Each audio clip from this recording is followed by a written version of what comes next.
All right, last one on Tesla. This is some pretty cool technology. Tesla is seeking approval for a sensor that can detect kids left in hot cars.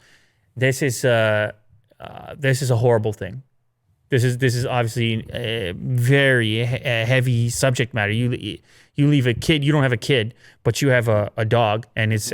I'm not trying to compare the two, obviously, but it would be equally dangerous. It's a life.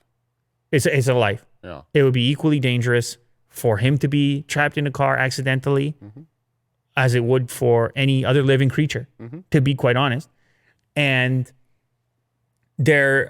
every single year it happens.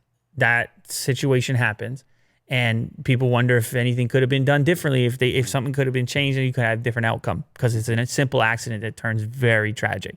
Well, I wouldn't say it's a simple accident, but you know what I'm saying, Wes. Yes. And so they want to use radar, millimeter wave radar technology to detect if anything living is inside the vehicle.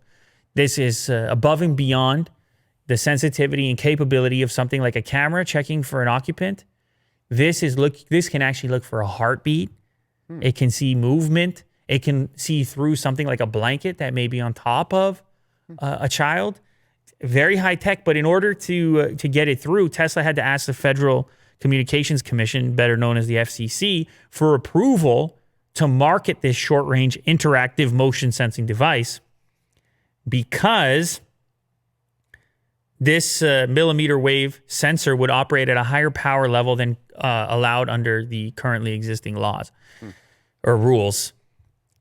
I assume maybe there's some sort of a risk in having something operating at that power level. I don't know why it's not currently approved. Obviously, Tesla believes it's worth it to go after this.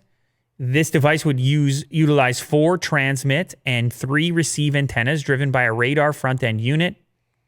It has advantages over camera-based in-seat occupant detection, provides depth perception, can see through soft materials, can differentiate between a child and just a simple object left on a seat, reducing the likelihood of false alarms.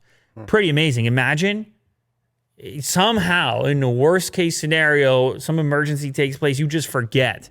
You go to do the other thing, you just forget that Otis is in the vehicle or another occupant. And then you get the ping on the phone. You left an occupant in the car. And that just saves a life just in that moment. Yes. It's pretty amazing. It could be some pretty amazing tech. So we'll see if they're able to get it through, but it's cool to see that there's no slowdown on attempting to innovate and what a car can do and all the rest of it.